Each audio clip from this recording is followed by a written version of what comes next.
കുന്നംകുളം സ്റ്റേഷനിൽ ലോക്കപ്പ് മർദ്ദനം നടത്തിയ പോലീസ് ഉദ്യോഗസ്ഥർക്കെതിരെ നടപടി ആവശ്യപ്പെട്ട അടിമാലിയിൽ യൂത്ത് കോൺഗ്രസ് പ്രതിഷേധം. യൂത്ത് കോൺഗ്രസ് പ്രവർത്തകരുടെ നേതൃത്വത്തിൽ അടിമാലി പോലീസ് സ്റ്റേഷനിലേക്ക് നടത്തിയ പ്രതിഷേധ മാർച്ചിൽ നേരിയ സംഘർഷം.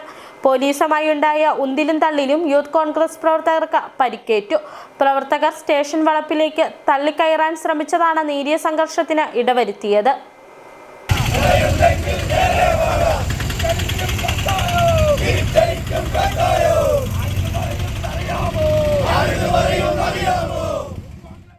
കുന്നംകുളം സ്റ്റേഷനിൽ ലോക്കപ്പ് മർദ്ദനം നടത്തിയ പോലീസ് ഉദ്യോഗസ്ഥർക്കെതിരെ നടപടി ആവശ്യപ്പെട്ട കോൺഗ്രസും യൂത്ത് കോൺഗ്രസും സംസ്ഥാനത്താകെ നടത്തുന്ന പ്രതിഷേധ പരിപാടികളുടെ ഭാഗമായിട്ടായിരുന്നു അടിമാലിയിലും യൂത്ത് കോൺഗ്രസ് പ്രതിഷേധം സംഘടിപ്പിച്ചത്.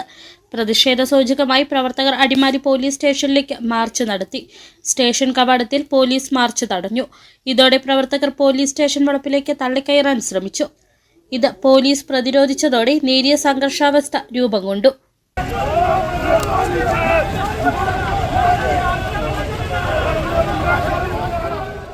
തുടർന്നുണ്ടായ ബലപ്രയോഗത്തിലും ഉന്തിലും തള്ളിലും ചില യൂത്ത് കോൺഗ്രസ് പ്രവർത്തകർക്ക് പരിക്കു സംഭവിച്ചു.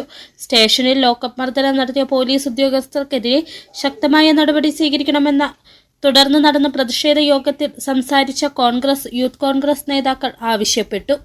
ജനാധിപത്യ രാജ്യത്ത് ഒരു നാട്ടിൽ ഒരിക്കലും സംഭവിച്ചുകൂടാത്ത ഒരു കാര്യം, ഇവിടെ സർസിപിയുടെ കാലത്ത് രാജഭരണകാലത്തില്ലാത്ത ഒരു കാര്യം, അങ്ങനെ നികൃഷ്ടമായ, അങ്ങനെ ഏറ്റവും ക്രൂരമായ, നീചമായ, നിന്ദ്യമായ നിലയിലാണ് ഒരു ചെറുപ്പക്കാരനെ അവന്റെ ഷർട്ടൂരി അവന്റെ കയ്യിലെ മാറിയെടുക്കുന്നു.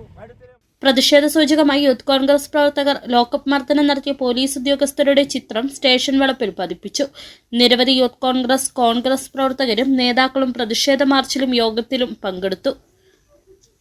City vision, Adimali.